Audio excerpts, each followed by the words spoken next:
reuniões.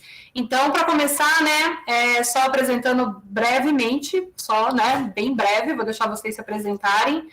A gente tem, né, aí a primeira pessoa da mesa, Roberta Guiar dos Santos, ela é analista ambiental do Centro Nacional de Pesquisa e Conservação da Biodiversidade Marinha do Sudeste e Sul do Brasil. Pode ficar à vontade, Roberta, precisando, a gente está por aqui. Tá bom, eu vou compartilhar, então, vocês me dizem, eu dei um problema numa das minhas reuniões, vamos ver se funciona. Senão, eu dou outro jeito, eu passo para vocês. Perfeito.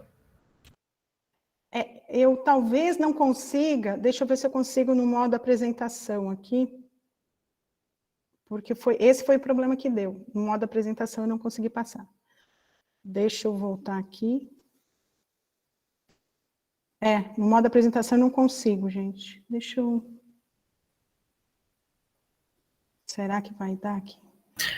Oi, Rô, se você quiser passar para mim, eu consigo ir passando para você, tá bom? Tá certo. É só porque no modo apresentação eu não sei o que aconteceu aqui, alguma configuração. Tá bom. Deixa eu só tentar de novo. Interdisciplinar para mim também é uma... Deixa eu ver aqui. Onde é que eu estou? Estou aqui. Meeting. Aqui, acho que deu. Acho que sim. Vamos ver se é esse aqui. Vocês estão bem? Por enquanto, não. Agora tá vindo. Agora foi. Vamos ver se é... Estão vendo? Sim, tá certinho. Só que tá no... Não tá passando normal. Tá? A gente tá normal. Para mim tá num limbo, assim. Eu não sei se eu vou conseguir enxergar direito, mas se para vocês tá bom, eu fico vendo assim de longe. Tá bom? Tá ótimo. Qualquer coisa você manda e a gente passa por aqui também. Perfeito, então. Deixa eu fechar aqui o chat, que eu acho que aumenta aqui para mim. Bom, gente, primeiramente, então, eu já começo agradecendo, porque é um prazerzão estar aqui. Realmente, assim, acompanho, né, o Las Mulheres sempre que eu posso, porque é um grupo, assim, que me encanta mesmo, né, desse poder feminino, né, para a conservação, para a pesquisa, envolvendo aí os Elasmobrancos. Então, gente, assim, realmente é um prazer para mim, um orgulho, né, esse presente que vocês me deram, grande oportunidade. A ideia é conversar com vocês sobre as estratégias de conservação no âmbito do governo nacional, né, considerando a instância federal, tá? Porque a gente vê bastante coisa se conversando sobre elasmobrancos, sobre os grupos, sobre as polêmicas causadas, e aí eu acho que é bastante interessante. Um pouquinho do que... deixa eu ver se eu consigo agora passar para cá. Por acaso eu não estou conseguindo passar. Deixa eu ver aqui. Vocês estão vendo ainda? Sim, mas não está passando. Se tiver passado. Passou? Passou. Ótimo. Que agora eu entrei em outra janela. É coisa mais louca. Agora eu não me vejo, só vejo a minha apresentação, tá? Então, gente, só um pouquinho, assim, eu sou do Centro Nacional de Pesquisa e Conservação da Biodiversidade Marinha do Sudeste Sul, o CEP-Sul, que é um centro do Instituto Chico Mendes, e nós temos aí outros centros, né, que dentro do Instituto, em relação a regional, que acho que é importante a gente falar um pouquinho, porque a gente vai ter muitas dessas estratégias associadas a esses centros de conservação, que hoje estão no Instituto Chico Mendes, mas que já foram no passado do IBAMA, e já foram no passado da SUDEP, e sempre estiveram envolvidos aí com os elasmobrancos, tá? Então, no caso, a nossa jurisdição é do Rio de Janeiro até o Rio Grande do Sul, mas o CEP-Sul, particularmente, em relação a elasmobrancos, participa de alguns processos muito importantes, que a gente vai falar um pouquinho mais adiante, para a gente tentar, nesses 25 minutos aí, né, ver com vocês as estratégias aí, e a gente vai ver onde a gente se encaixa também, tá? Isso vem desde a Política Nacional do Meio Ambiente, que, na verdade, vem desde a Constituição, né, da nossa Constituição, lá no artigo 225, certo? Então, o que é que eu quero passar para vocês? Considerando essa política nacional do meio ambiente, a política nacional de biodiversidade, ou seja, todas as leis que a gente tem envolvendo a questão de conservação, como é que a gente chega nessas estratégias e quem são os atores dessas estratégias, né? Particularmente, existem outras, né? A gente pode falar de licenciamento, a gente poderia estar falando de outras estratégias da própria pesquisa em si, né? Mas eu vou focar um pouco mais nessas nessas 5 questões aí, que elas estão bastante intrincadas e se retroalimentam, né? A avaliação do risco de extinção, os planos de ação nacional, as unidades de conservação, o monitoramento e pesquisa e a gestão dos usos pesqueiros. Nessa daí, a gente vai entrar também um pouquinho na política, em outras ferramentas, digamos assim, como os planos de recuperação, que para Erasmo Brancos tem um senão. Particularmente, então, como eu fiz essa síntese, né, a gente tem esse marco legal, né, de Constituição, de Política Nacional, de Biodiversidade, de Meio Ambiente, mas eu queria destacar um pouquinho a questão do Proespécies, que é essa portaria do Ministério do Meio Ambiente que traz essas estratégias mais delineadas e indica como são as diretrizes. Então, a gente vai falar de plano de ação, quando a gente falar de processo de avaliação, por exemplo, está dentro da portaria, dessa política, né, que está com as suas diretrizes estabelecidas nessa portaria. Então, o primeiro processo, que eu acho bastante interessante, é a avaliação do risco de extinção. E por que a gente considera uma estratégia de conservação, né? Porque é a partir daí que a gente vai justamente priorizar as espécies, né? Ou seja, quais espécies têm o seu estado mais crítico, né? E que riscos, que ameaças essas espécies estão submetidas. Esse processo, então, ele também é conduzido pelo Instituto Chico Mendes, mas que tem uma gama de atores aí auxiliando no processo tremenda, né? Principalmente a questão dos pesquisadores de várias instituições de pesquisa, né, que trabalham com a gente direto nesse processo, desde serem coordenadores de taxon, como nós tivemos algumas mulheres também, né, coordenadoras de taxon, também no processo de Erasmo Brancos. Eu falo aqui que o CEPSUL é o coordenador, é o ponto focal desse processo do Instituto Chico Mendes, então por isso que eu falei um pouquinho lá da nossa estrutura, tá? Então, essa avaliação do risco de extinção, ela é um processo do ICMBio que tem a metodologia da IUCN, né, e ele é conduzido a partir também de uma série de estruturas legais aí que indicam como esse processo deve ser direcionado, quais são as espécies que devem ser avaliadas e reavaliadas, seus períodos, e por que elas estão ameaçadas, né? Então, a gente tem aí também um catatal de legislações aí que indicam como deve ser o processo e quem deve conduzir, tá? Os centros de pesquisa do ICMBio são fundamentais aí para todos os grupos, né? E como eu falei, Erasmo Brancos, a gente aqui trabalha, tá? Só para a gente falar um pouquinho do processo, né? A gente tem aí, aqui estão as categorias da IUCN, né? As 3 categorias de ameaça, né? Que dariam, assim, prioridade de conservação seria criticamente perigo, em perigo, e as vulneráveis, né, são essas que se caem, e eu diria também as dados insuficientes, ou dados deficientes, né, que seriam aquelas espécies que a gente tem muito pouca informação, ao ponto de nem conseguir avaliá-las, e muitas vezes estão em uma situação bastante crítica, então também é um perigo, mas elas não entram, por exemplo, numa lista de espécies ameaçadas de extinção oficial, como ocorre no Brasil, tá?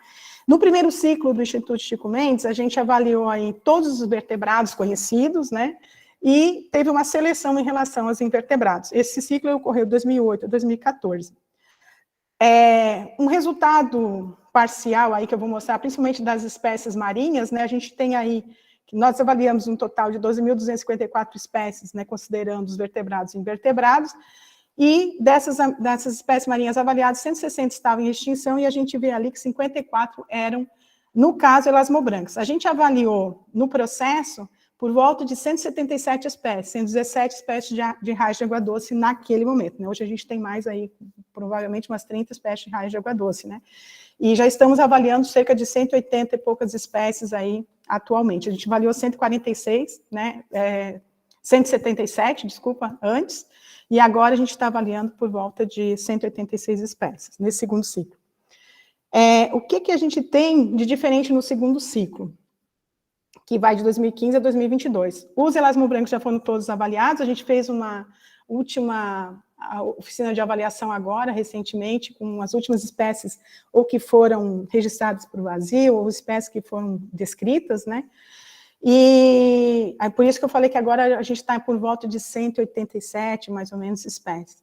E a gente tem nesse ciclo de 2015 a 2022 um sistema novo no ICMBio, ainda bem, né? Para justamente a organização de todos esses dados, e uma coisa legal para a gente, para toda a sociedade, é que provavelmente o modo público, ou seja, a disponibilização de dados, a disponibilização de pontos de ocorrência de todas as espécies avaliadas, devem estar já disponíveis a partir, talvez, do final do ano ou do início do ano que vem, né? Porque hoje a gente só trabalha nele, mas ainda não está disponível, né, as fichas publicadas dessas espécies, e provavelmente vão estar, independente da elaboração de uma lista oficial de espécies ameaçadas, que é o próximo passo que eu queria mostrar para vocês, que é para que a gente faz essa avaliação, né? Então, vocês veem que, como eu falei, priorização de espécies, ou seja, o que eu faço com as espécies que estão em situação mais crítica, já que a gente consegue um ranking, né? E tenho também a identificação de ameaças e de riscos para essas espécies a partir desse processo. E ele gera, como produto, né, digamos assim, direto, a lista oficial de espécies ameaçadas de extinção, e dela a gente faz o quê? Os planos de ação, e atualmente o CMBio também tem uma proposta de fazer planos de redução de impacto, que seriam mais ou menos condicionantes aos empreendimentos, né, recomendações aos empreendimentos, qualquer tipo de empreendimento, né? A gente está pensando em fazer, por exemplo, para as pescas, né? Qual seria, para se ter uma pescaria de arrasto, o que deveria ser feito, né? E isso está envolvido um monte de outros processos, né, gente? Licenciamento, pesquisa, fiscalização, monitoramento, manejo, criação de unidade de conservação, recuperação de áreas. Então, é bem interessante esse processo de avaliação na questão das ações de conservação, né? Como eu falei, chegamos na lista. Eu estou tentando fazer um funilamento e uma sequência lógica em relação a alguns processos, né, algumas estratégias.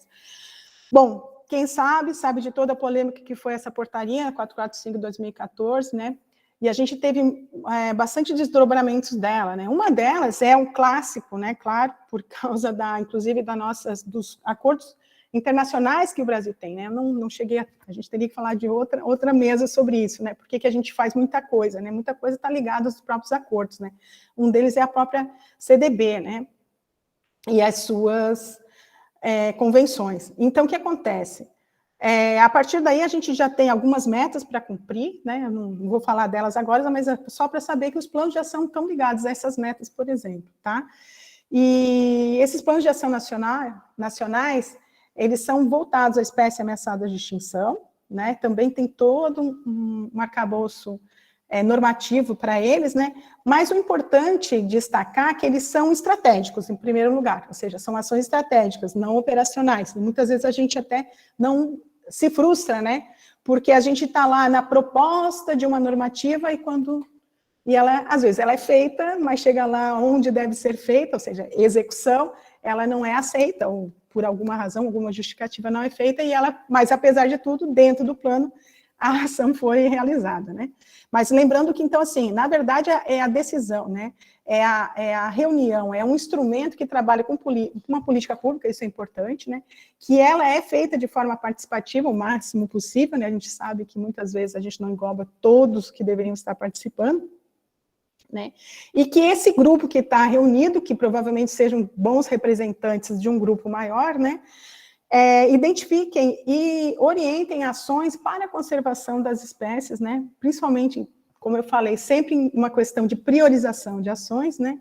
A fim de que sejam reduzidas as ameaças, né? Que colocam em risco as espécies e os seus ambientes. Então, essa é a proposta de um plano de ação.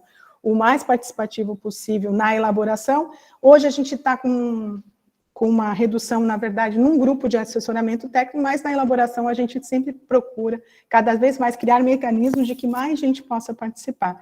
Isso é importante, porque a gente sempre vai ter nesse plano a avaliação, né, a monitoria, a implementação e a readequação também, né? Então, o plano ele tem esse ciclo dentro da sua elaboração.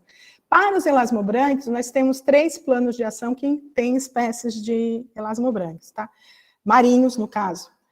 O PAN tubarões, o PAN Lagoas do Sul e o PAN corais, né, de ambientes coralinos. O PAN Lagoas do Sul é dos sistemas lacustres e lagunares do sul do Brasil. E o PAN tubarões é um PAN taxonômico, então é só das espécies marinhas. E a gente tem a única espécie que está na lista de espécies ameaçadas de extinção oficial do Brasil, ela está num PAN de bacias, né? Então, e é toda uma discussão sobre isso, né? Então, qual é o melhor locus, por exemplo, das espécies, né? A gente está sempre discutindo em relação a planos de ação junto das nossas coordenações responsáveis, tá? Particularmente na elaboração do PAN tubarões, que eu acho que é onde saíram grandes ações, né?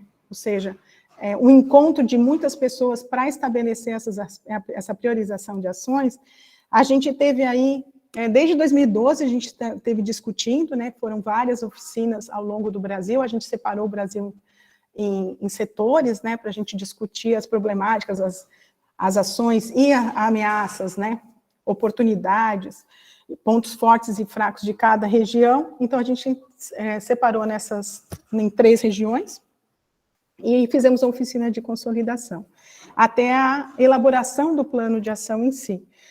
Bom, esse plano de ação, que acho que é legal a gente falar um pouquinho sobre ele teve o seu ciclo de 2014 a 2019, né?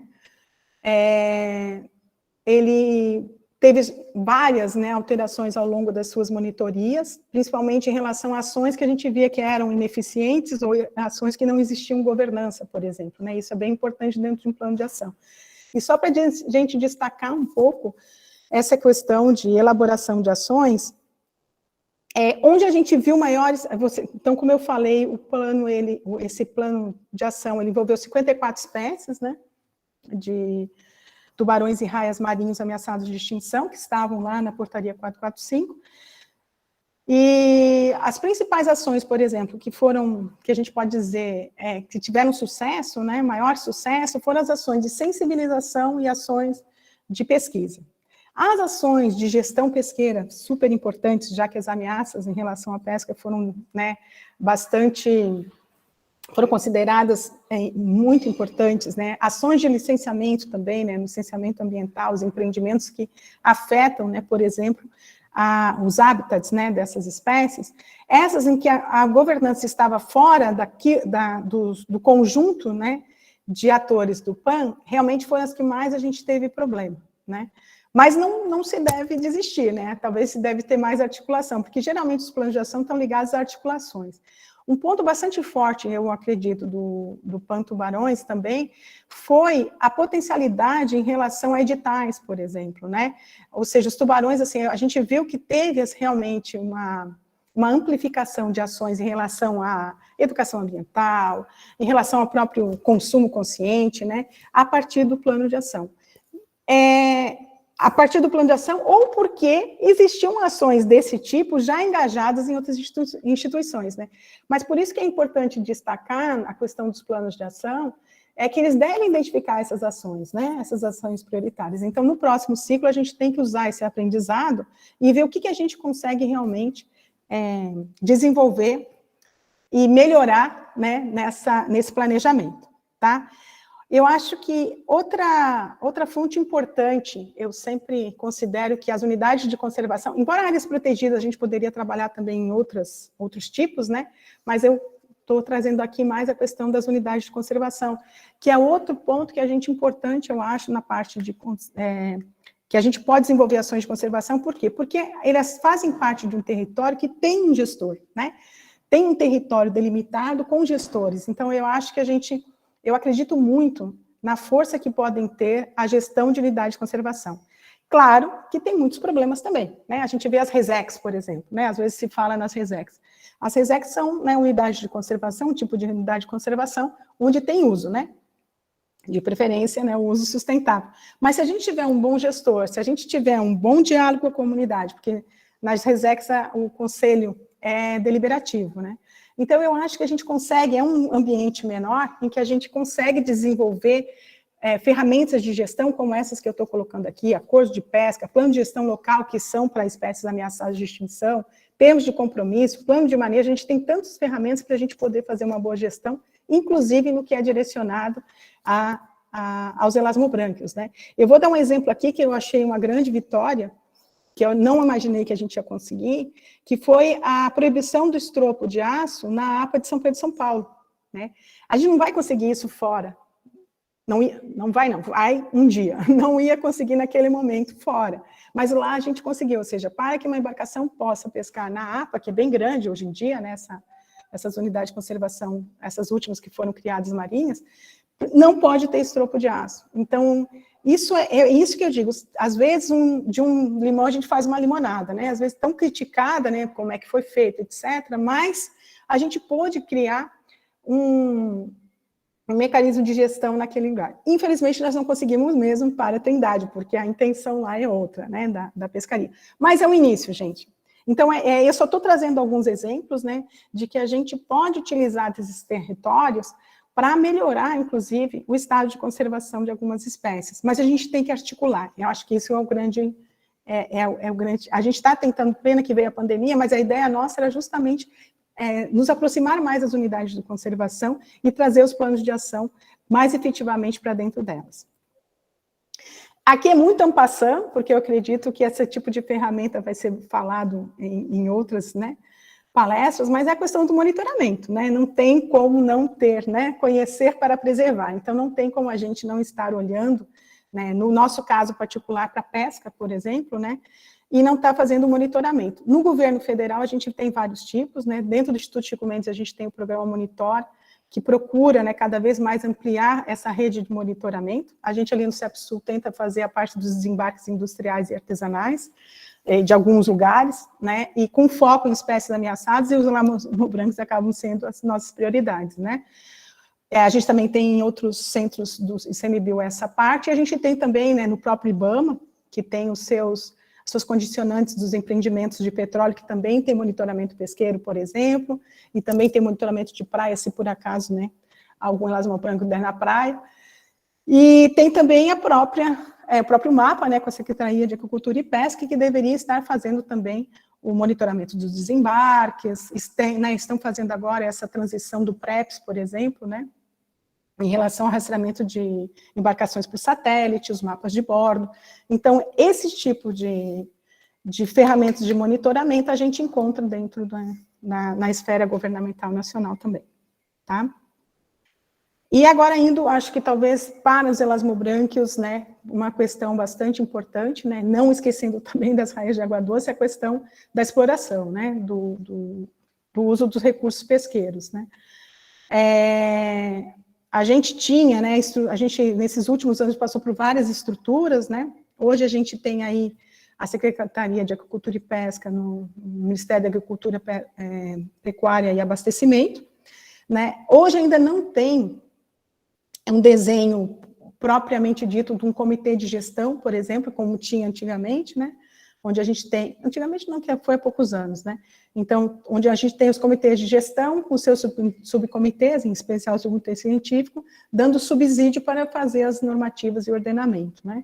A gente está passando por um processo de revisão de todas as normativas que já foram publicadas em relação à pesca, e agora, recentemente, né, acho que foi em junho, teve o decreto 10.736, que trata, né, da Rede Nacional Colaborativa para a Gestão Sustentável, né, que é uma forma de tentar criar, ou recriar, ou readaptar todo o sistema, né, da pesca, em relação, desde o governo até todas as instâncias que venham a participar. Né, então, eu faço um especial destaque ao comitê de gestão, que provavelmente ele vai ser reformulado, mas ainda tem essa característica de estar fazendo a parte consultiva do ordenamento, e os subcomitês científicos, né, que subsidiariam esse comitê permanente com as suas normas, a partir também de grupos de trabalhos e câmaras técnicas, né, hoje a gente está trabalhando mais com câmaras técnicas e grupos de trabalho, tá? Trago de novo a portaria, porque hoje a gente tem a questão das espécies ameaçadas também com uso, né, que vem aí, e isso está também ligado ao sistema de gestão pesqueira. Isso ela tem como diretriz a portaria 73, né, do Ministério do Meio Ambiente, que diz quais seriam as espécies, quais seriam as diretrizes para se fazer os planos de recuperação e tornar as espécies passíveis de uso. E isso é um problema para os elasmobrancos, eu considero, né? Eu acho muito importante ter plano de recuperação para a espécie ameaçada, mas não necessariamente com uso, né? Mas hoje, a nossa legislação, ela prevê, antes do plano de recuperação, o uso. Então, isso é uma coisa que a gente está pensando até no próximo ciclo do plano de ação, que envolva tubarões e raias, né, que isso seja um pouco modificado. Tá? Então, hoje, planos de recuperação, que são aqueles documentos que dão as diretrizes, né, marcos referenciais para que uma população possa ser explotada de forma, não é nem sustentável nesse caso, que propicia a recuperação dos estoques ou das suas populações, ela só é para espécies que teriam uso, tá? Então, a gente não tem para elasmobranquios, não tem nem previsão, embora lá em 2015, quando a gente começou a discutir a 445, existiam, né? Eu tenho que lembrar também da criação desse grupo interministerial, mais recente também, que vai tratar, né? Já teve vários grupos que tratou da 445, da lista de espécies ameaçadas marinhas, que tenham recurso pesqueiro como foco, né? E agora foi recriado, primeiramente para discutir os planos de recuperação, mas espero que também seja possível discutir a questão da captura incidental, o que fazer com essa captura, né? Porque, afinal de contas, é para trabalhar com as espécies ameaçadas, tá? Então, aqui, ó, um exemplo que tenha plano de recuperação com normativas estabelecidas é a garopa, mas, como eu falei, não tem para elasmobrancos. E agora a gente vem para o ordenamento em si, independente da espécie ser ameaçada ou não. Né? Eu dou aqui como exemplo, então isso é bastante característico e tem que ser cada vez mais discutido, né? A questão do ordenamento, da gestão pesqueira.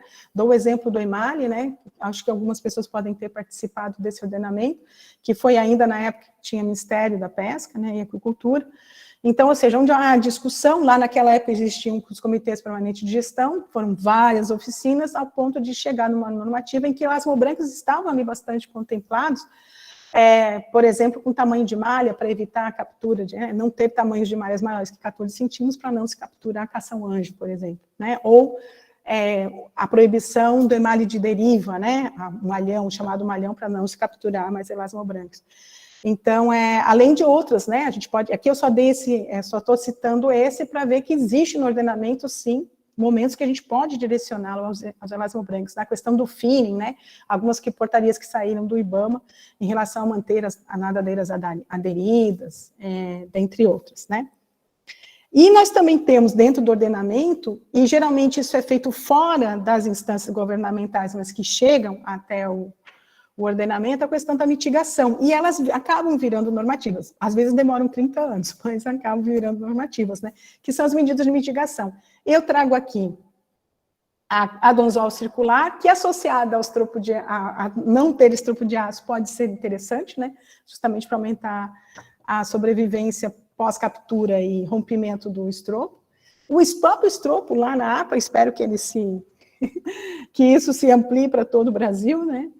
E, mais recentemente, embora seja só em nível de plano, né, com a questão da pesca de arrasto do Rio Grande do Sul, que ela estava proibida nas 12 milhas, né, se criou um plano de retomada sustentável da pesca de arrasto lá, que se isso pode ser polêmico, pode ser, se isso é bom ou ruim, eu não estou discutindo, mas o interessante é que dentro desse plano colocaram, né, a utilização para se fazer o arrasto, teria que se ter mecanismos de escape, né, do bycatch.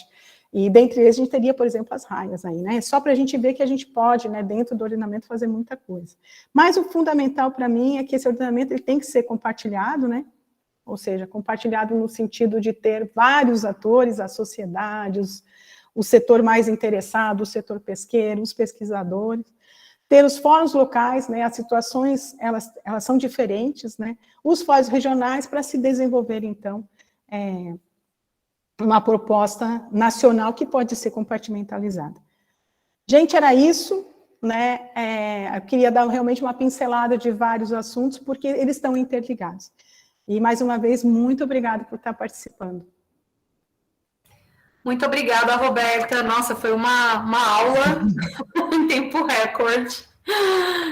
Foi excelente, muitíssimo obrigada. Eu acabei esquecendo de agradecer no começo, né? Obrigada às duas palestrantes aqui hoje por aceitar nosso convite, né? Muito importante para a gente ter vocês nessa segunda edição do evento.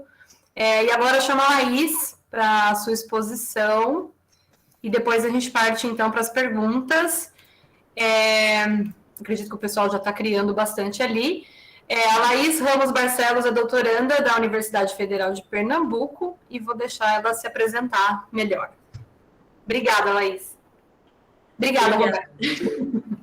Obrigada a vocês todos, é uma honra estar participando dessa mesa com a Roberta.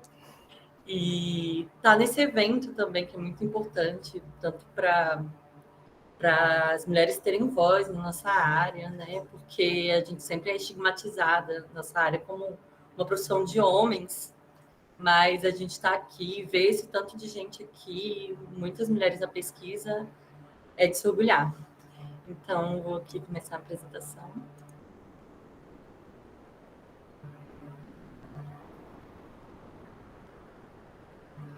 Paulinho! Olá! Galera, parece na câmera, a gente parece que está perto, né? Boa tarde a todos, boa tarde a todas, principalmente. Boa tarde. Mil perdões o atraso em entrar, porque eu estava participando de um outro evento lá, enfim. Então, por aqui. Sem problema. Tá bom, gente. Vou começar aqui a apresentação, tá bom? Qualquer coisa, me chamem aí. Primeiramente, né, vou me apresentar. Meu nome é Laís Barcelos. Atualmente eu faço doutorado na UFPE, orientada pela Rosângela Lessa.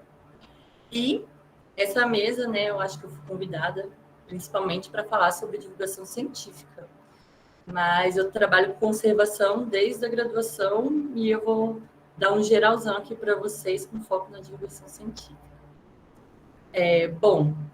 Existem várias ferramentas para conservação, eu citei algumas aqui, tá bom? Temos a divulgação científica, a bioacústica, fisiologia, análises espaciais, que eu também trabalho com isso, o manejo de paisagens fragmentadas, a gestão de projetos e a modelagem de distribuição, que é outra área que eu também trabalho. Mas vamos focar, né, nas nossas lindezas páginas de divulgação científica. Aqui temos alguns exemplos, eu até me desculpo se eu não coloquei alguma página, mas eu quis ampliar, assim, para cada região ou para cada foco da página. Então, eu fiz uma tabelinha aqui bonitinha. A primeira página que eu vou falar é a minha, por isso que eu fui convidada, que é a Erasmus BR. A gente tem uma equipe de 6 pessoas, e a gente foca mais em divulgação científica. A gente tem, obviamente, as ictiomulheres, que elas focam em espécies de peixes em geral, e também em questões feministas, questões de inclusão da mulher na ciência. A Tubarões e Raios de Noronha, que é até o projeto da Bianca, né, de doutorado. O projeto Tubarão, que é o projeto da Ingrid, que ela está fazendo um trabalho muito bom lá em Balneário Camboriú, passando essas informações de como o aparecimento, né, de tubarões na costa pela ampliação da faixa de areia da praia, o que isso afeta, né, a população. Então, por causa da divulgação científica dela, ela está tendo agora esse papel, né, de provedora de informações, que eu acho muito importante. A gente tem o grupo de estudos do Maranhão e o grupo de estudos do Paraná. A gente tem a própria página da SBEL. A gente tem essa página que eu adoro, que é o Núcleo de Educação Ambiental da UFRPE, que ela abrange vários temas e é muito, muito engajado na educação ambiental e informações sobre nossos queridos Erasmus. A gente tem esse Tubarões e Suas Curiosidades, que é bem interessante, tem um alcance gigante. O Bate-Papo com Netuno é um grupo feminista, eu acho que é um coletivo, e eu coloquei aqui, elas não têm tanto foco em Erasmus-brancos, mas eu acho muito interessante a página delas, porque elas fazem com que a gente não se sinta sozinha nessa área.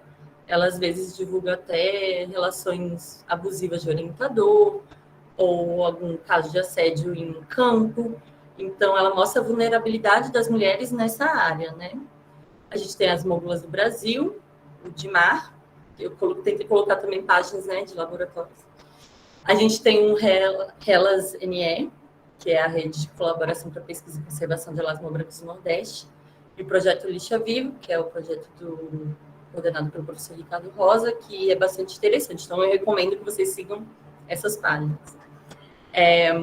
Bom, como a Roberta disse, conhecer para preservar.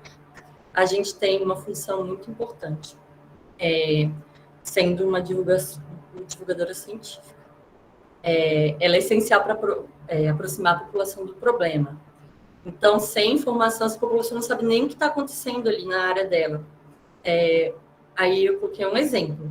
se elas não têm conhecimento da importância de uma determinada área natural e de quais espécies ela protege, elas não irão se mobilizar quando alguém resolver vendê-la, transformá-la em pasto, hotel ou um campo de extração de petróleo, né? Como a gente está tendo agora esse assunto que só virou polêmica entre nós, que sabemos como é absurdo tentarem leiloar uma área muito importante para a conservação não só de elasmobrancos, como da fauna marinha do Brasil. E sem informação, as pessoas nem vão saber que isso é polêmico, né? E também, se a gente não divulgar nossas dificuldades, até a população não vai saber que a gente está tendo vários cortes de bolsa, de verba de universidade e instituições de pesquisa. Então, a comunicação com a população tem que ser multidirecional. Você tem que ter uma linguagem mais simples para passar essas informações científicas e você tem que também ter uma troca com essas pessoas. Vou dar um exemplo, assim, por exemplo, pescador e pesquisador. Essa interação é muito importante para a gente. E, às vezes, eles não acham tão importantes, mas a gente tem que explicar para eles por que é importante. Eles vão trazer informações para a gente muito importantes. Por exemplo, eles só de olhar já sabem qual é a espécie que eles estão pescando. Eles podem saber alguma informação sobre a dinâmica da população daquela área, se é uma área de berçário. E a gente pode passar também informações para eles importantes. Por exemplo, se eles pescarem muitos predadores de topo de cadeia, pode afetar alguma espécie de peixe ósseo que seja alvo da pesca de lá. Então, né, a gente pode também incentivar eles a soltura dos animais, ou a não consumir por causa de metais pesados, que é muito contaminada a carne de elasmobrancos, e etc., né? Então, com esse tipo de informação, empoderando a população para ela ter uma força, uma voz na nossa sociedade, a gente pode ir para uma consultoria pública e ter a população realmente falando, porque em consultoria pública o que eu vejo mais são especialistas daquele assunto e temos os a favor e contra, e cadê a população ali? Eles podem ter essa voz se eles tiverem ferramentas e conhecimentos disponíveis. E o que é essencial para, né, toda a população mesmo. Bom, agora eu vou falar da página Erasmus BR. Sem ela, eu não estaria aqui apresentando sobre divulgação científica, né?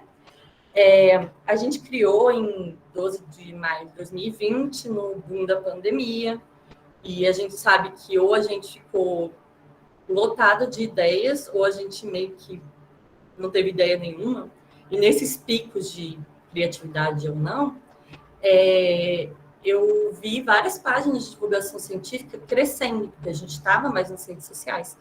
E eu senti falta de alguma página que integrasse todo tipo de conhecimento. Porque tinha um grupo ali, um laboratório ali, uma página de curiosidade. Então, faltava para mim um meio que essas informações ficassem não tão dispersas. E também eu achei que a população, né, brasileira tem o direito de saber o que eles estão, né, financiando. E também que a pesquisa de elasmobrancos no Brasil, ela é bem antiga e ela é bem... e tem bastante pesquisa, né? Apesar da gente não ter muito incentivo, financiamento, tem vários cortes e tudo, é muito importante, né? Então, para a população saber que existe uma pesquisa muito séria, em vários campos de pesquisa, e que a gente ganhando pouco, sendo desvalorizado, a gente ainda está fazendo pesquisa no Brasil, porque a gente quer o bem da nossa fauna, dos nossos animais. Então, com essa página, a gente conseguiu ampliar também a rede de informações, de passar informações, né? Por exemplo, a gente foi convidada aqui, pelas mulheres, e também mais tarde vai ter 2 apresentações sobre a página, sobre o alcance dela e sobre os conteúdos. Então, a gente nem imagina, às vezes, fazendo essa página, que a gente vai gerar um banco de dados para fazer um trabalho, né? A gente teve lives com vários pesquisadores brasileiros. Se vocês quiserem ver, está aqui na abinha Lives, no Instagram. E por causa dessas lives, que foram com pesquisadores maravilhosos, e a gente também amplia nosso público com isso, o Instituto IP nos convidou para fazer uma colaboração com eles sobre mulheres e o mar.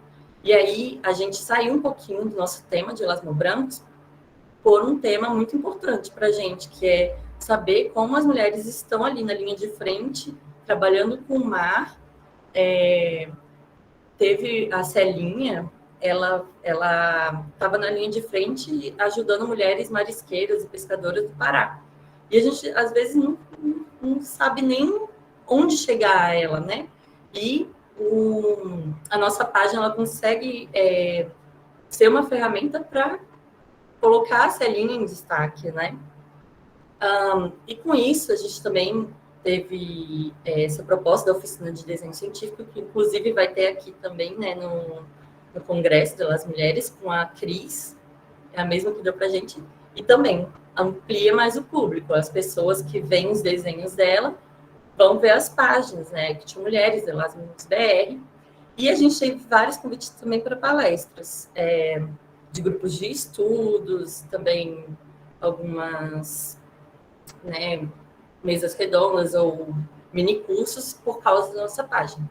E eu coloquei aqui um gráfico que o próprio Instagram gera, que eu acho muito interessante observar, que eu acho que a gente analisou um período de 6 meses, se eu não me engano, e o nosso maior público, né, nosso público foco, tem de 25 a 34 anos, sendo eles, a maioria, mulheres, né? Então, eu já fico bem ansiosa com esse dado.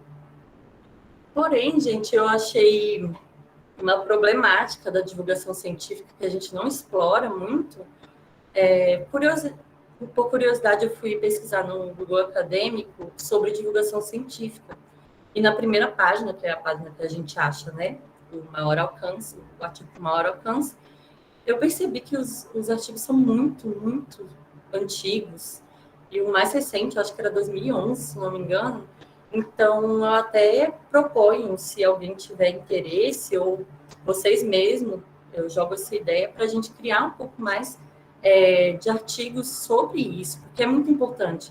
Antigamente, a gente não tinha esse alcance inteiro, uma ferramenta tão fácil de usar como o Instagram, e também a população não tinha acesso tão fácil à internet, não tinha acesso fácil a smartphones.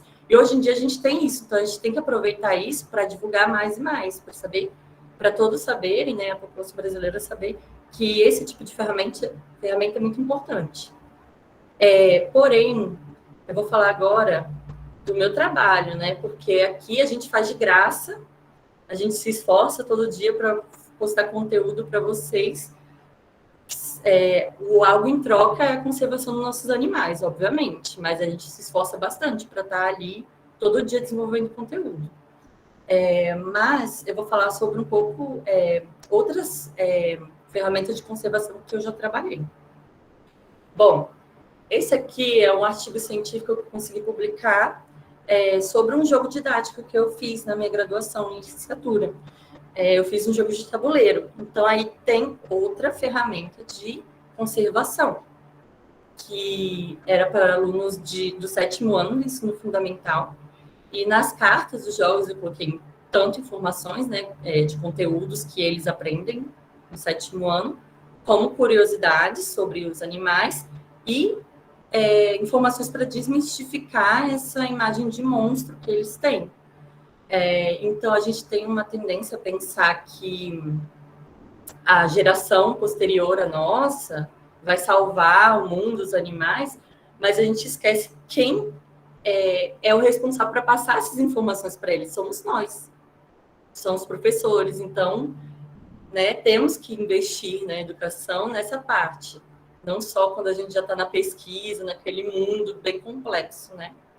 E também na graduação eu fiz esse trabalho, que usei outra ferramenta de conservação para gerar um modelo demográfico, fiz uma análise demográfica do tubarão branco.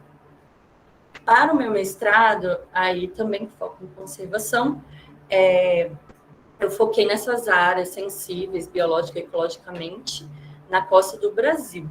Temos 5, que elas foram, se chamam EBSAs, e a CDB, né, a Comissão de Convenção sobre Biodiversidade Biológica, ela determinou 7 critérios para encaixar áreas super sensíveis e raras para sugerir, né, uma proteção maior a elas.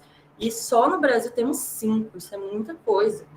Então, olha aí, a cadeia de Bancos Norte, Fernando de Noronha, era bem aí que estão leiloando ainda a área para exploração de petróleo.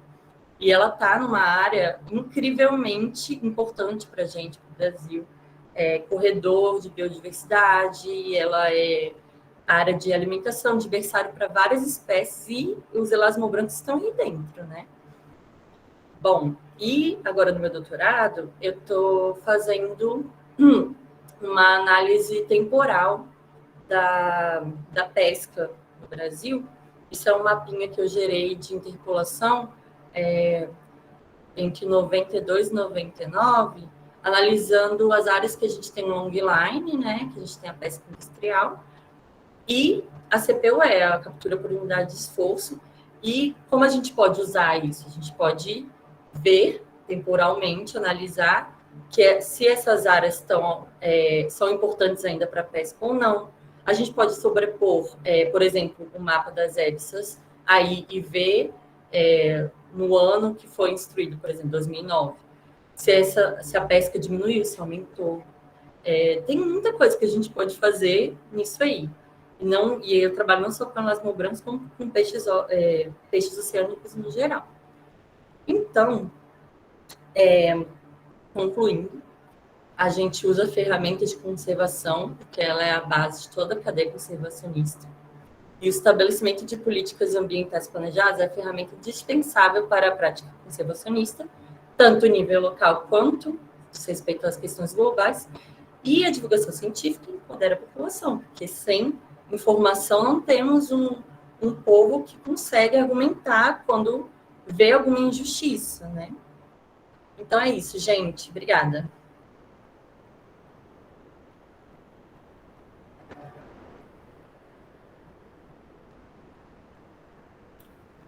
Obrigada, Laís. Estava esperando a Mari, porque ela que ia assumir as perguntas com vocês. Mari, você está por aí? Senão eu sigo aqui. Adorei a listinha e muito obrigada por lembrar do nosso projeto em Noronha. Acho que vai ajudar bastante quem ainda não conhece todos, né? Não tem uma noção muito de onde procurar, né, as informações ou oportunidades. Então, certeza que teve vários prints aí nesse momento. Bom, vou deixar a Mari assumir, então. Obrigada, meninas. Oi, gente, boa noite. Parabéns aí pela palestra. É muito bom ter e relembrar essa questão desse acesso que a gente tem, né, que hoje, infelizmente, nós somos cibernéticos, né, e o quão importante essa parte online para estender e as pessoas em diversos pontos, né, do mundo terem acesso ao nosso trabalho. Então, a primeira pergunta que tem aqui, Roberta, é para você: como você vê o papel das organizações não governamentais na questão pesqueira e, sobretudo, na conservação dos elasmobrancos no Brasil? Pergunta legal. Eu particularmente, assim, a gente trabalha muito, né, junto com as organizações não governamentais, assim, até quando tem problemas com o Ministério Público Federal, etc., é bem interessante. Então, eu acho, assim, são fundamentais, sinceramente. Sabe? A gente vê algumas organizações que já estão até indo a outros níveis hoje, né, que já não são mais...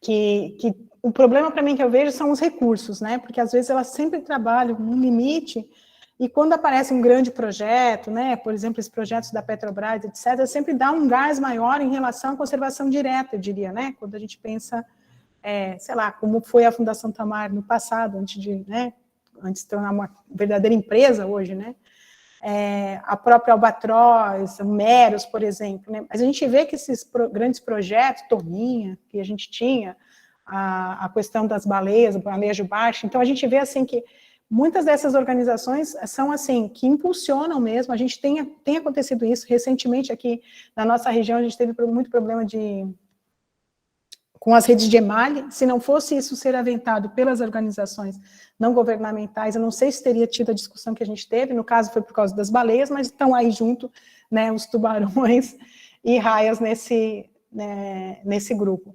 Então, para mim, assim, eu particularmente que tenho aí, eu poderia citar várias, né, Oceana, Hari, por exemplo, né, que trabalham bastante, né, em relação a esse processo, hoje eu acho, assim, que às vezes até elas estão trabalhando mais muito do que a gente deveria estar fazendo como governo, né, até na obtenção de informações básicas, de monitoramento. Então, assim, para mim, eu realmente, assim, a gente deve cada vez mais pensar em mecanismos de que isso seja não aleatório, né? Ou seja, que isso faça parte da gestão compartilhada mesmo. E a gente vê que, se a gente olhar hoje, como está, por exemplo, o grupo de trabalho interministerial, as organizações elas estão lá quase como ouvintes, né? Então, tem o grupo lá governamental e a gente escuta, né, essas organizações. Então, eu acho que a gente tem cada vez mais dar mais poder, né, eu acho que eles são realmente fundamentais. E eles são focados, né, o governo geralmente trabalha com uma imensidão de coisas, eu falo por mim, pelo menos, né, e eles não, a gente tem esse foco. Eu acho ainda que a gente precisa mais organizações voltadas para elasmobrancas, sabe, assim, especificamente. Ou pelo menos que elas tenham a obtenção de recursos de forma mais... Eu acho que deve ter muitas, né? Eu não tenho dúvida, só o que a gente vê aqui, o que a Laís colocou ali, como provavelmente muitas delas vêm de organizações não governamentais, mas eu vejo que, às vezes, a atuação é bem local, e isso é importante também, né? Junto às comunidades locais. Então, eu acho, assim, que E quanto mais a gente se misturar, sabe? Se misturar, e eu acho que isso é importante. Então, eu acho que a atuação deve cada vez mais ser fortalecida. E criar mais mecanismos para que elas possam sobreviver. Porque, às vezes, elas têm um projeto bom, deslancham e depois não tem continuidade. Sempre, né? Isso eu acho que é o grande desafio, né? E mais, eu ainda acho que elas devem ter mais participação, sabe? Assim, acho que dentro do governo eu estou achando que a gente diminuiu muito essa participação. Eles continuam, né? Porque a briga é grande e é ótimo. Mas eu acho que a gente conseguiu a partir de... Estou falando do governo, né? Eu falo como Estado, mas o governo, né? Eu acho que diminuiu essa chance de participar, mas ainda assim, né, não esmoreceram. Principalmente, isso foi um ponto positivo da pandemia, né? Da gente trazer essa extensão, né? Por exemplo, do que Laís mostrou, né, principalmente do programa que não é não governamental e que atua fortemente com os Elasmos, né, e todo mundo ter acesso a esse tipo de trabalho, porque antigamente ficava realmente muito restrito à própria universidade, e isso é uma das coisas que eu acho que a gente precisa ainda crescer, né, quanto universidade, quanto governo, quanto instituições não governamentais, para que a gente se agregue mesmo, porque esse conteúdo precisa gerar. E, infelizmente, ainda é muito centralizado. Mais ainda. Eu acho que ficou mais centralizado ainda. Bia, tu conseguisse ver no chat se tem alguma outra pergunta anterior a essa? Porque, para mim, foi a primeira pergunta que apareceu. Por favor, se tu consegue ver. Tinha uma da Cíntia. Porque como eu entrei depois, eu fiquei com o chat, para mim, não atualizou. Todo mundo, só chegou para mim os parabéns, a Roberta. E essa pergunta. Tinha uma da Cíntia ali sobre a soltura. Eu posso ler aqui. A gente está colocando as perguntas num drive, Mari, acho que colocaram no grupo lá o link. Quando a pesca comercial e vem como fauna acompanhante um tubarão, como é o senso de poder realizar a doação para a pesquisa científica ao invés de retornar o animal para a natureza? Eu acho que é mais para a Roberta essa, né? É o seguinte, é uma espécie ameaçada, no caso, né? Porque quando não a gente não tem uma restrição da pescaria, a não ser que fosse alguma questão de modalidade, né? Uma modalidade que tinha só um tipo de pesca que não pudesse pegar qualquer outro tubarão. Mas pensando num tubarão de espécie ameaçada, que é pela 445 teria que ser devolvido, hoje, vamos dizer assim, estrito sensu deveria ser devolvido, porque a espécie é ameaçada, desde que aquele pescador não tenha autorização para capturá-lo, por exemplo, a partir de uma licença de pesquisa, né? O pesquisador tem uma licença de pesquisa e coloca aquele pescador dentro da sua equipe. Ou se tiver um observador, né, que tenha a licença ou que seja participante da equipe. Essa seria a forma, né? A gente, antigamente, que não tinha nada dizendo que tinha que ser descartado, a gente tinha uma espécie de termo de doação, que era o que a gente... Agora, eu vou dizer uma coisinha em relação a isso. Eu acho que estão tentando mudar isso. Aquela portaria que eu falei, a 73, ela tirou esse artigo da 445, tá? Ela não diz que... Ela não fala nada, ela não diz que tem que ser. Hoje, quem diz que tem que devolver, na verdade, ainda é a Instituição Normativa de Permissionamento, que lá diz que se é uma captura incidental, ou seja, espécie ameaçada, tem que devolver, que também está sendo revisada. Então, eu estou desconfiando que isso vai mudar. Isso pode ser bom e pode ser ruim. Assim, eu adoro, gente, eu sou uma pessoa que trabalho muito com os pescadores, eles me odeiam, mas alguns me adoram também, mas é assim, eu sempre quero acreditar que existe a boa intenção de eu pescar e, ó, isso aqui é para a pesquisa, vamos lá. O problema, quando a gente fala com o próprio pescador, com fiscalização, o que é? Não, se pegarem, é para pesquisa, se não, é para muqueca. Então, tem esse problema. Mas eu sempre, assim, quero acreditar que... O problema é que o próprio pescador fala isso danado, né? Então, daí a gente fica meio assim. Então, a gente não achou ainda a solução para isso. Eu acho que é importante. O bicho morreu, não teve intenção, como que a gente faz para conseguir trabalhar com esse... e não jogá-lo, né? Mas, por enquanto... eu queria só... Isso foi bom que vocês trouxeram, porque isso é polêmico. Quando a gente está numa reunião de pescadores, eles jogam pedra na gente, que a gente está jogando bicho para as baratas, que está aumentando o crime ambiental e tal. Mas a ideia de se retornar, mesmo que morto, né, especialmente vivo, mas mesmo que morto, é para justamente evitar isso. De, não, eu trouxe porque estava morto, né? Senão tu mata tudo. Você já deve ter visto vários vídeos de metendo pau na gente porque estava jogando um monte de tubarão-martelo fora, mas os bichos estavam abertos, estavam sem cabeça. Ué, por que não jogaram quando ele estava ainda vivo, ou pelo menos inteiro, né? Então, existe isso também, né? Algumas espécies sobrevivem mais, né? Como as aptéricas, né? Outras já não tem. Mas seria dessa forma. Eu acho que seria... Hoje eu vejo mais... E tomar muito cuidado com esses bios. Não é assim, eu vou lá e o pescador trouxe, eu estou com a licença desses bios. Porque se a fiscalização pegar ele antes dele entregar, como é que ele vai, né? Mas a gente sabe o que acontece e não tem jeito. Cadê? Era isso. Joia. Eu achei, Bia. a enrolada do grupo. Então, tem um comentário aqui que é: hoje observo que precisamos expandir o número de instituições, ONGs e associações que trabalhem com a educação ambiental e divulgação científica nas redes de ensino, do ensino fundamental, né, e comunidades de setores turísticos, mas que não sejam apenas essa versão online. O que é que vocês acham? Né? Principalmente, acho que voltaram mais para a Laís. Eu concordo, né? Mas como a gente está numa pandemia ainda, não acabou, fica difícil colocar em prática. Mas, por exemplo, vou citar de novo o NEA, o FRPE, porque eles têm... eles vão a campo, eles montam barraquinhas e divulgam o trabalho dos pesquisadores. Então, eu acho que quando a gente tiver oportunidade, a gente pode juntar até mais pessoas, porque com a divulgação a gente consegue ampliar o interesse nas pessoas por isso e ir para a praia, fazer uma campanha, colocar em prática mesmo o que a gente quer. É verdade, Laís. Eu lembro quando eu entrei no laboratório, não vou dizer o ano, né? Mas quando eu entrei no laboratório nos anos 2, a educação ambiental sempre foi um foco do professor Fabiazinho, assim. Ele sempre botou, assim, como a educação ambiental algo fundamental para o nosso laboratório, principalmente porque a gente mora em Recife, né? Então, o grupo NEA, realmente, eu tiro o chapéu, porque tem uma participação. Antigamente, a gente recebia mais de 15 escolas por semana, né? Hoje em dia, óbvio, por conta da pandemia, mas mesmo assim, existe essa expansão ainda das meninas irem em alguns lugares, né? divulgar o trabalho, que é tão importante, principalmente por conta desse ódio que as pessoas têm de tubarões aqui no nosso litoral, né?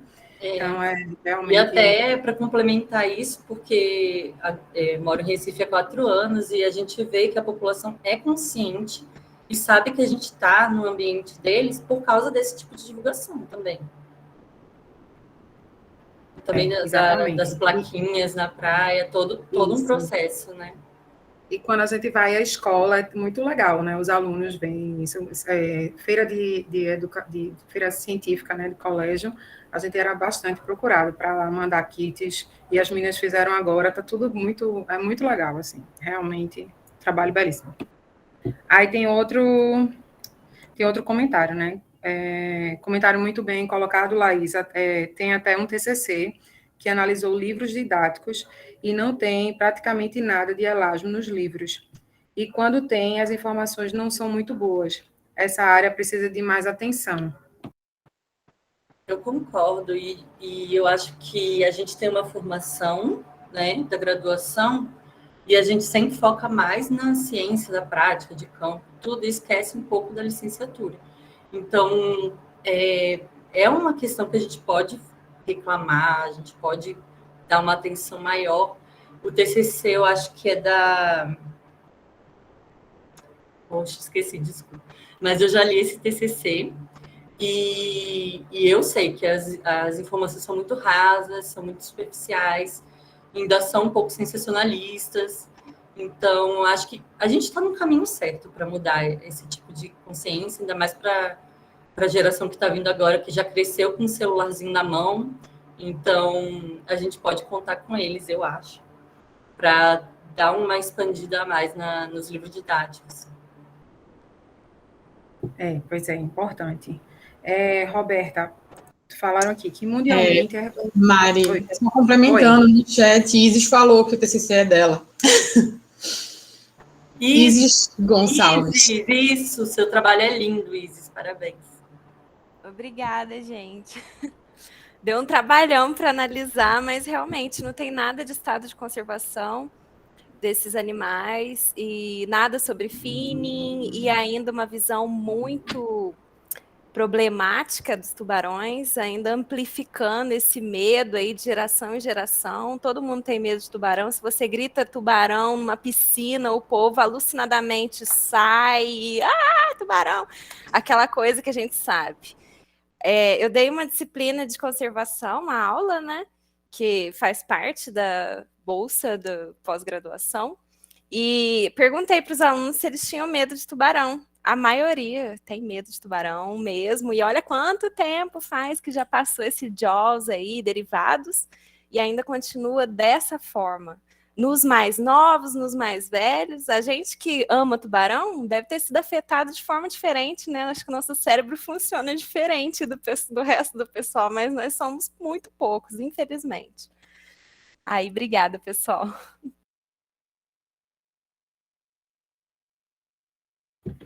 E tem um aqui para a Roberta, que mundialmente é reconhecido que uma das formas de mitigação ao bycatch é o incentivo de soltura dos animais, ou soltura compensatória, né, envolvendo cash, e outro tipo de incentivo. Existe alguma articulação do terceiro setor em ações desse tipo para o Brasil?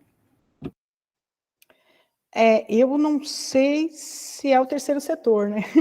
Mas eu já vi, assim, o que eu tenho visto parecido com isso, não é bem assim, é trazer uma espécie de soltar o que está vivo e ter uma cota das espécies que morreram para, tipo, compensar o que soltou, sabe? Isso foi principalmente o setor pesqueiro, né?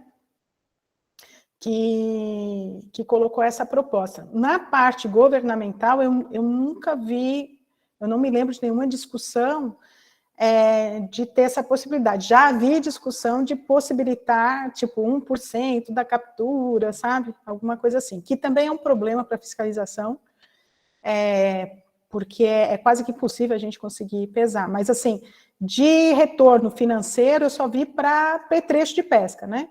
Ou seja, tu substitui determinado petrecho e aí você até barcos, às vezes, né? Isso sim eu já vi.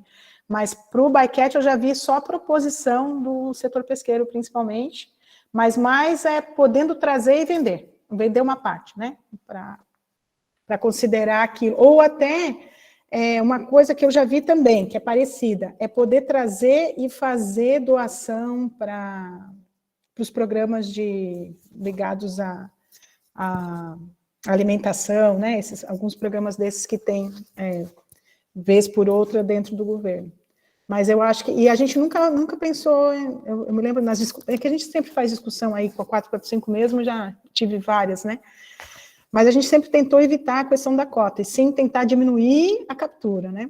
E aumentar a sobrevivência pós-captura, né? Que isso é um problema. Já tem boas práticas para isso, né? Colocar água salgada em cima dos bios, mas os caras ficam pisoteando em cima da captura, né? Então é complicado.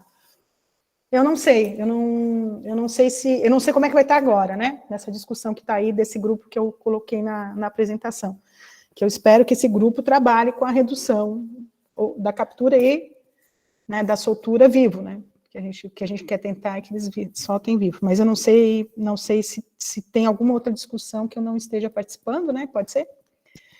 Que esteja tratando de alguma questão de retorno monetário. Então. Te agradeceram a resposta aqui, e em relação ao decreto 10.736, já está funcionando, ou existe alguma expectativa de quando será feita a chamada para compor a rede e acompanhar os trabalhos? Eu estou escutando isso desde 2019, quando o outro decreto tirou né, os comitês, os grupos de trabalho, etc. Eu estou escutando do próprio secretário, né, que eu sempre, né, que eu tive nas reuniões, e que por acaso ele estivesse, ou que tivesse representantes, eu sempre chamei atenção para isso, né, de a gente voltar ao sistema, continuar a implementação de um sistema integrado de monitoramento, de desembarque, de tudo que se precisa para fazer a boa gestão. E esses comitês, para mim, são importantes. E descentralizar, sabe, tem muita coisa acontecendo em Brasília que eu acho que deveria ser regional, né? Então, criar realmente os fóruns locais, ainda mais agora que é com mapa, e ele tem superintendência nos estados, eu achei que isso ia decolar. A gente já está, claro que teve a pandemia, provavelmente vão culpar ela, mas eu acho que não ainda. É o Caio, né, que fez essa pergunta? Isso. Isso, eu escuto que vão estar sendo implementados. A primeira coisa que eu vi acontecer foi do MMA, na verdade, né, que é o grupo de trabalho interministerial. Não é especificamente ligado ao decreto, mas tem alguma coisa a ver. Mas eu acho que deve estar saindo. Eu sei que eles estão implementando não, eles desenharam já, né, já saiu algumas, acho que, oficializações dos comitês, né, eles estão tentando fazer uma forma um pouco diferente, com consultas, né, mas eu acho que ainda não, do ICMBio eu não estou sabendo de nada, assim, em relação a algum convite desse tipo. Tá. E mais uma para ti, Roberta. A regulamentação do comércio de espécies ameaçadas importadas seria com ICMBio? Legal, isso daí eu tive uma aula no início de outubro sobre isso. Bom, quando é comércio exterior, a gente está trabalhando principalmente com as sites, tá? Vamos pensar assim, primeiro, aquilo que tiver nos anexos das sites, no primeiro momento. Eu estou falando isso por causa dos juros, por exemplo, que é um xodó, né?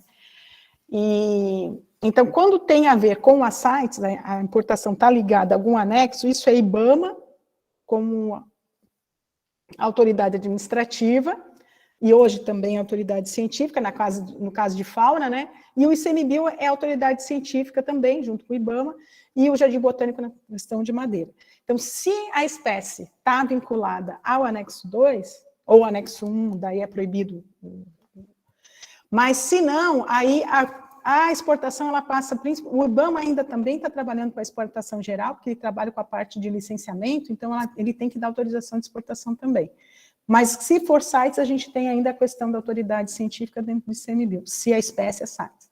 Ou, se não, vai pelo Ministério de Relações Exteriores mesmo, né, até barbatanas, etc., desde que estejam com todos os catálogos lá. Aí vai via o Ministério de Agricultura, né, o MAPA, e o Ministério de Relações Exteriores. se não for a questão de sites, né? Oi, Roberta. Mas não existe nenhuma perspectiva para que isso se amplie às espécies da lista brasileira? Não, é assim, ó. Vocês só consideram os sites no momento, mas existe alguma expectativa de que em algum momento essas espécies que são proibidas no Brasil, de comercialização, de pesca e tal, elas sejam proibidas com a carne importada também? Perfeito. E a gente tentou, isso é assim como aquela ação de melhorar a questão do material de elasmobrancos na educação formal, a gente tinha também como ação do plano de ação, e foi difícil de implementar por causa da articulação e do acesso aos órgãos, aos competentes, aconteceu a mesma coisa, Vanessa, com duas coisas ligadas a isso.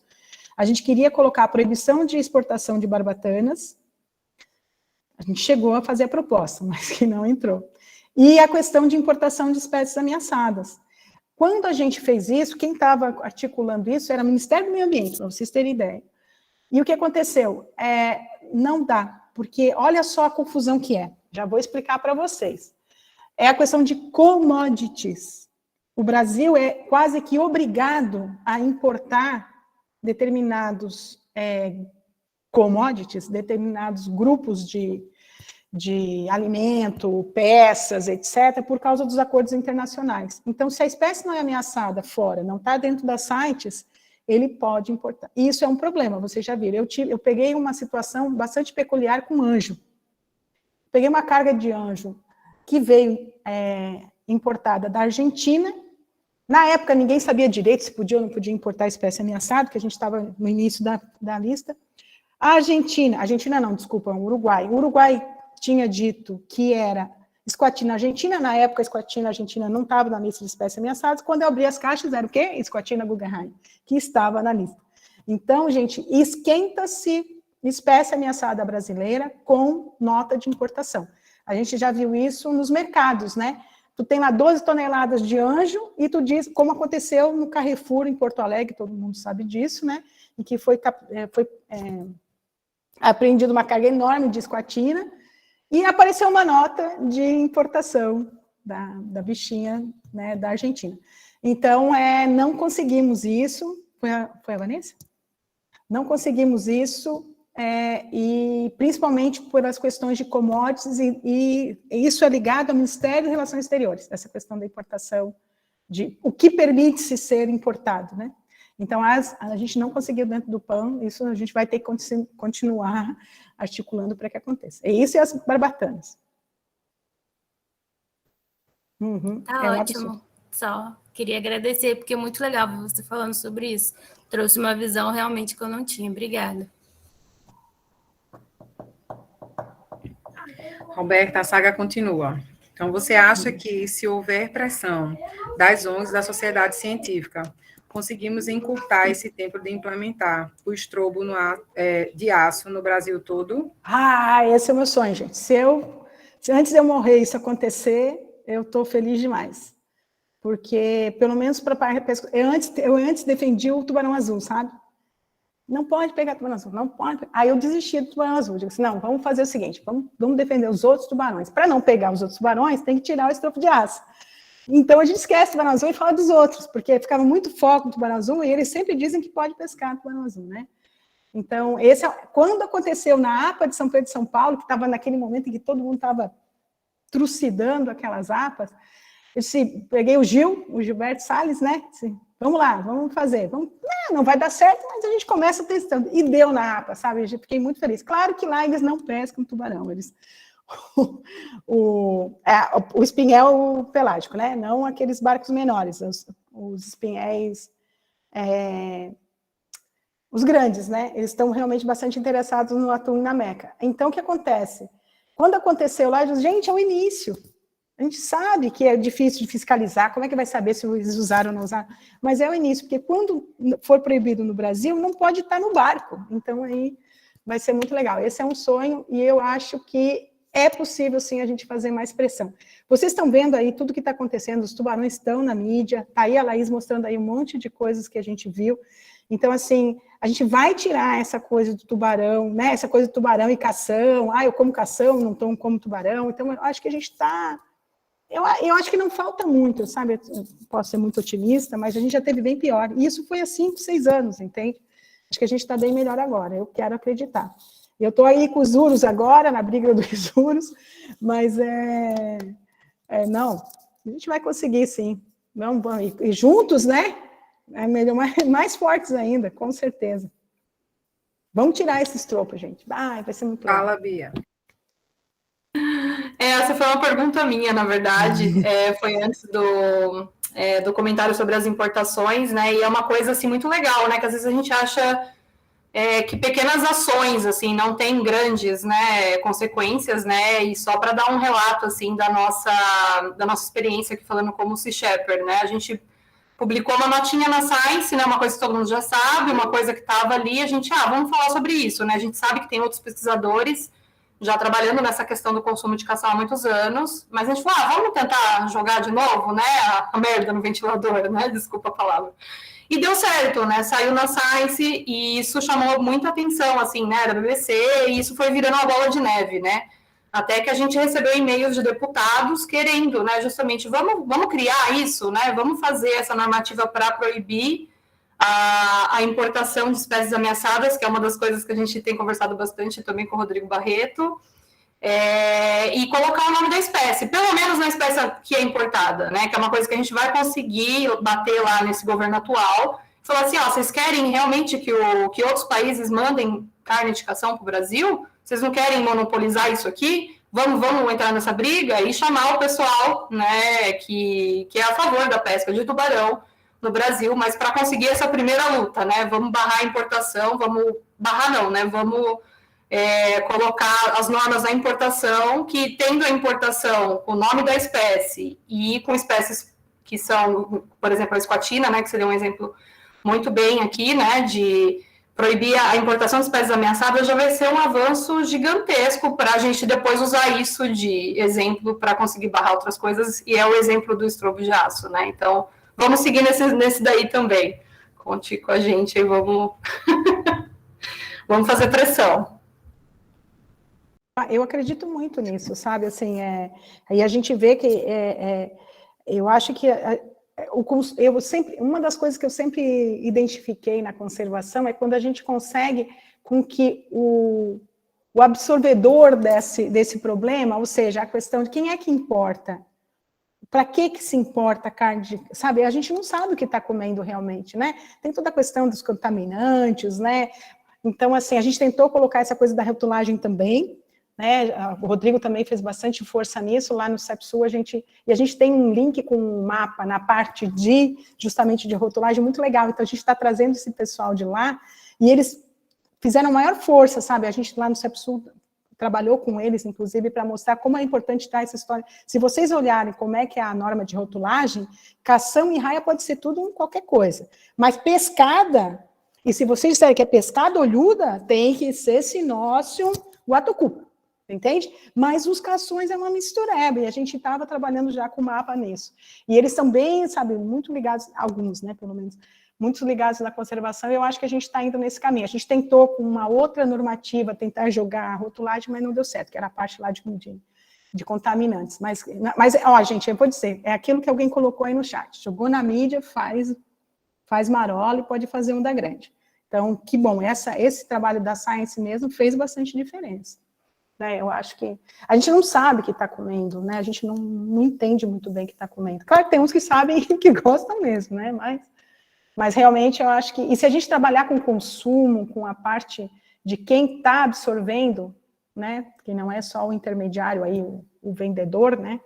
Eu acho que podemos ter grandes chances de mudar isso, né? E é o que principalmente ONGs, né?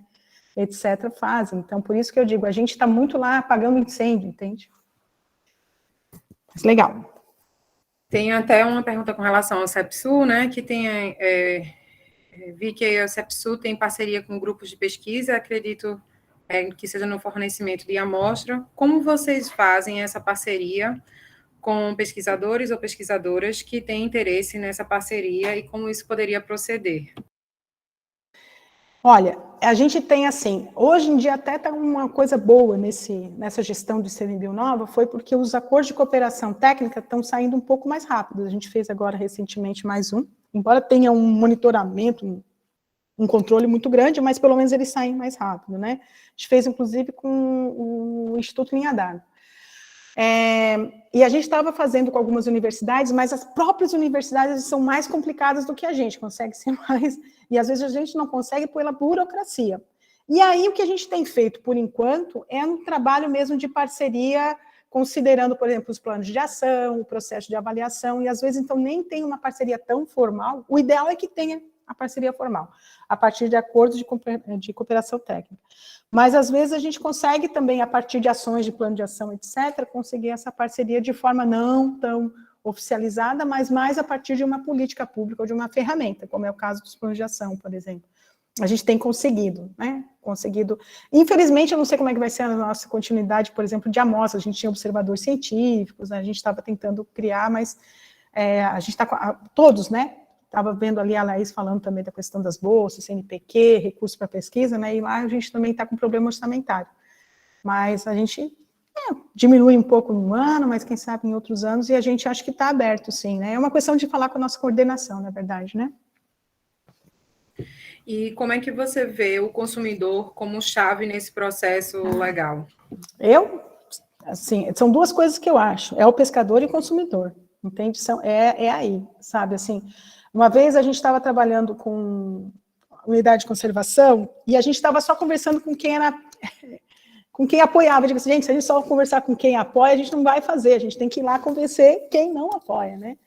Então, eu acho que assim, o consumidor, a sociedade, ela tem que estar muito próxima da gente, e tem que entender. E a gente tem que... Ali foi muito legal que tanto a Laís como uma das pessoas falaram, né? Ou seja, às vezes, em algumas comunidades, o tipo de acesso que eu vou ter que dar a elas é outro, não vai poder ser via, né? Que agora na pandemia não tinha que ser de outra maneira. Mas eu acho que assim, a gente vai ter que trabalhar assim, junto ali, né? Ou seja, esse entendimento, essa sensibilização. Eu não sou dessa área, né? Então não sei qual é o termo certo, mas eu acho que a gente tem realmente fundamental. Eu acredito assim, gente, eu estava vendo o negócio das ovas lá da Tainha, a mesma coisa. Para que a gente vai exportar ova para a França? Vamos dizer para a França que está acabando com os bichinhos aqui, sabe? Então é isso que eu digo. Vamos trabalhar onde é o final, a ponta final. Se ninguém quiser comer mais carne, um dia se comia carne de tartaruga, se comia ovo de tartaruga, e hoje tem gente que diz que é absurdo, né? Mas isso há pouco tempo. Se a gente entender que quando a gente come um tubarão, um isurus, por exemplo, a gente está comendo praticamente um leão, se a gente fosse pensar, eu acho que as pessoas vão ficar como assim, né? Então eu acho que é isso, tem que chegar ali e as pessoas não quererem mais consumir. Barbatana, gente, barbatana não tem cabimento, sabe? Então, o problema é que tem uma coisa no ser humano que é triste, né? Quando a espécie fica ameaçada, ela fica mais interessante ainda, né? Isso acontece, por exemplo, com os peixes ornamentais. Quanto mais rara for aquela espécie, portanto, né? Maior o valor dela. Então, vocês imaginam, né? Então, tem esse paradigma, né? Como é que a gente quebra isso? Do mais raro ter mais valor, inclusive monetário, né? Então, tem isso. Tem que se... Proibido é mais gostoso, né? Exato. Mais raro, pode ser uma porcaria, né? Pois é. Exatamente. Mas aquilo ali é raro. Laís, o Elasmo BR surgiu durante a pandemia e tem ocupado um espaço bastante importante no Instagram. Mas quais são os planos para depois? Pretende ampliar para outras redes sociais? Então, eu acho que a gente trabalha diretamente com o Instagram, então a gente direciona todos os esforços, a gente sabe como a plataforma funciona. Eu acho que o Facebook está fadado a não existir mais. E podemos lançar uma página no Twitter, mas as mensagens do Twitter são muito curtas, então eu não sei se tem alguma rede social, além do Instagram, que dá para a gente fazer o que a gente está fazendo agora. Mas a gente pode também expandir para fora da internet, né? Como alguém falou aqui no chat. Tem um pessoal aqui te parabenizando pela ideia e ação do Elasmo BR. E eles, certeza, abriram porta para outras ideias e mais, né, de educação ambiental. Obrigada, gente. Se quiserem, a gente é muito acessível, porque todos somos alunos da pós-graduação. Apesar da gente estar atolado de coisa para fazer, a gente arranja um tempinho para fazer os posts todo dia. Então, eu queria agradecer, na verdade, a minha equipe, né? Porque sem eles eu não sou nada. Eu só fui idealizadora e a gente colocou para frente, né? Sem eles eu não sou nada real. E quem quiser falar, tirar alguma dúvida, fazer alguma parceria, a gente escreve algum textinho, um artigo sobre educação ambiental, sobre divulgação científica, só chegar que é nós.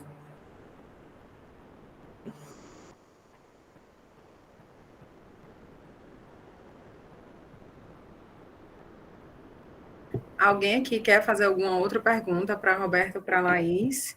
Tem um monte de parabenização. Parabenizei, tá? Não vai sair, não, eu tô gaga hoje. Eu acho que meus neurônios estão bipartidos com o meu bucho, mas está um monte de gente parabenizando vocês, né, pelo trabalho. E eu não sei se alguém quer falar, o pessoal está meio tímido, todo mundo com muito vergonha, né? Você quer perguntar alguma coisa aqui para as meninas? Eu queria só complementar mais um comentário. Na verdade, é uma coisa que a gente já era para ter lançado hoje, nessa semana, na mídia, aí, mas não lançou, que tem a ver com o assunto, né? Desculpa intrometer para falar isso. Mas saiu, né, uma portaria, não sei se é uma portaria, na verdade, sou péssima com legislação, para ser utilizado carne de cação, né, nas merendas escolares. Isso vai ser amanhã o leilão, né? Deixa eu só confirmar o número aqui, mas acho que são 600 toneladas de cação, é um edital. E aí a gente está se mobilizando, né, com isso junto com o Rodrigo Barreto, também o pessoal da SBEL, né, o pessoal da Sea Shepherd, só para já deixar pré-avisados aí, que a gente vai tentar lançar isso hoje, algum tipo de abaixo-assinado, alguma coisa assim, e daí eu vou colocar para vocês aqui, para a gente tentar barrar, né, esse leilão que vai ser amanhã. É uma coisa que está aí bem, bem quente, né? E é dentro desse assunto, né? E acho que quem não está muito dentro do assunto já viu ontem e hoje na discussão, né? Que é uma coisa bem problemática. Então, só para deixar aí o recadinho. Só para complementar, tinha carne de cação na Cadebil do ICMBio. Eu digo assim, olha, vocês não sabem, primeiro que deve ser tubarão azul, né? Provavelmente. Né? E aí já tem toda a questão da gente estar toda semana lá e ainda comendo cação, né? Não é uma vez por semana, sei lá o quê. Então, eu acho que isso é super importante, porque, assim, essa é outra coisa que eu tinha direto lá no CEPSUL. Ligavam para mim, assim, pode comprar tal coisa para creche? Pode, né? Eles corriam muito o cação-anjo, né? É o queridinho. Por quê? Porque não tem espinha, né? Essa é a razão, né, principal que eles davam. E sempre foi uma comida no Sudeste Sul, ou pelo menos no Sul. Mais barato também.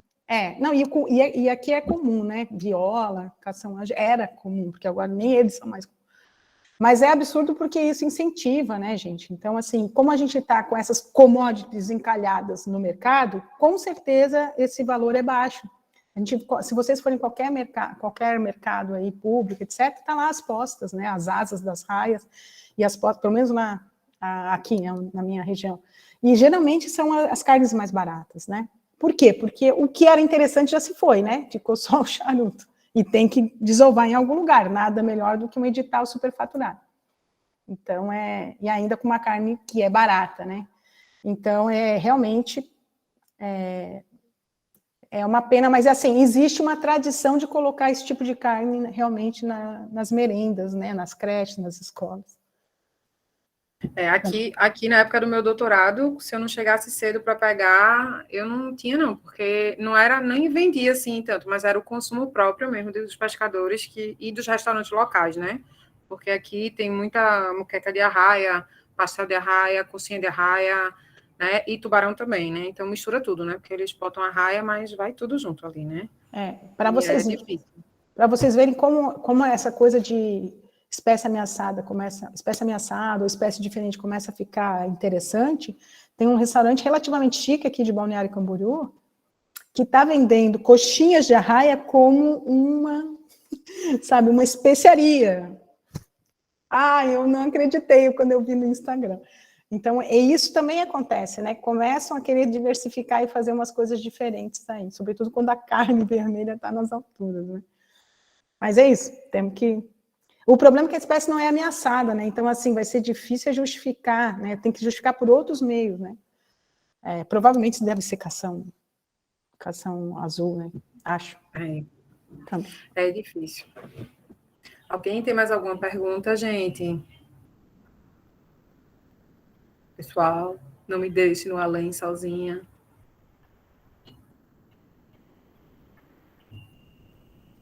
Gente, eu acho que é isso, né? Ninguém tem mais, né? Bia, quer complementar alguma coisa? Alguém quer falar mais alguma coisa? Não? Não, obrigada, Mari. Já monopolizei muito aqui. É isso. Então, eu queria agradecer, né? Em nome do... Eu aqui, Mari. Vou falar rapidinho. Eu aqui, né? Fala. Não, só parabenizar, né? As duas foram excelentes, mas falar um pouquinho mais direcionado para a Laís pelo trabalho, né, no Instagram, porque assim dá oportunidade para pessoas que, tipo, minha mãe acompanha, assiste. Hoje teve lá a Vidonéia e aí ela manda foto. Eu tava lá, eu tava assistindo, né? Então a gente consegue expandir muito mais além da academia, né? Muito mais além das crianças, assim, desses meios de ensino, exatamente, né? Mas a gente consegue levar para o dia a dia da gente, né? Para minha família, que eu trabalho, e falar, não entendo que eu passo o dia todo nesse computador, e eu falo, ó, que eu tô fazendo isso, né? Isso que as meninas fazem, eu faço um pouco também, mas de outra forma diferente. Então, agradecer por as pessoas que se dedicam, né? E dar oportunidade para que a gente leve esse conhecimento sobre os elasmos para o nosso dia a dia, para nossa casa, para fora da academia, né? Literalmente, tirando assim essa parte de ensino. É isso mesmo, Polly. É engraçado, porque você fala do meu pai, da minha mãe, manda para mim, tudo. E até isso é uma divulgação, porque às vezes é muito difícil a gente explicar para nossa mãe o que é que a gente faz, né? Então, já tem uma coisa que é mais fácil de explicar, tipo, ó, tem uma página no Instagram, mãe, aí ela fica, meu Deus, isso é verdade, isso é o quê? E, né, podemos ampliar, tipo, vou dar um exemplo, assim, tipo, pegar um Uber e falar, segue na minha página. É muito, muito comum aqui em Recife alguém soltar um comentário de tubarão, tipo, ainda mais quando ocorre algum incidente. E aí a gente já aproveita, faz implanta aquela ideiazinha, fala alguma coisa, segue lá a página. Mas é isso mesmo, pode. Isso, outra coisa que a Aline falou, que eu ia falar, mas é tanta coisa na cabeça, que a gente traduz a página para português, para ser mais acessível, porque a maioria, né, dos nossos trabalhos, como sabemos, é em inglês. Então, essa tradução é muito importante também. Não tem acesso, né? E simplificar o texto também para a pessoa conseguir entender melhor o que a gente está falando. É importante. Essa parte da educação ambiental, a linguagem tem que ser acessível a todo o público, né? Então, não só acadêmicos, mas principalmente ao público de todas as regiões. Então, é isso, gente. Laís, Roberta, queria agradecer, né, em nome do nosso grupo, né, do Elas Mulheres, vocês terem participado, né, disponíveis para estar aqui falando um pouco do trabalho de vocês, né, e quão é importante, cada uma no seu quadrado, né, mas trazendo informações extremamente importantes aqui para a gente, como pesquisadora, né, como estudante, enfim. Então, só gratidão mesmo. Queria agradecer a todo mundo que também está aqui presente, está participando aqui conosco do nosso evento. E vamos embora, que a semana ainda está cheia de novidades e assuntos interessantíssimos para quem ama esses bichos como nós, do Elas Mulheres, né? Uma mais fanática do que a outra. Mas é isso. Parabéns, gente. Obrigada, gente. Obrigada pelo convite. Obrigada, galera que está vendo, galera da equipe do Elasmus BR e a todos que gostaram aí do que eu falei. Obrigadão também, gente. Muito obrigada por ter essa oportunidade. Sempre estou acompanhando, né? E eu queria só reforçar essa questão da divulgação, sabe? Eu acho que, assim, é fundamental, viu, Laís? Assim, parabéns. E todos aqui, eu tenho certeza que... E as mulheres também, né? Que também faz isso muito bem. Porque é isso, transformar o que a gente trabalha, o que vocês trabalham, as pesquisas, de uma forma que chegue até o público, nem que seja um pedacinho, gente, faz muita diferença. E essas mídias, elas realmente atingem muito, né? Então, eu acho, assim, fantástico, e que bom que eu tive aqui nessa mesa, que bom que eu tive aí, eu vi algumas pessoas aí que eu conheço aí que também estão na audiência, então, assim, ó, fantástico mesmo, adorei estar aqui, e parabéns à organização, vocês são fantásticas, super poderosas mesmo, que bom, feliz demais, gente. Gratidão, viu?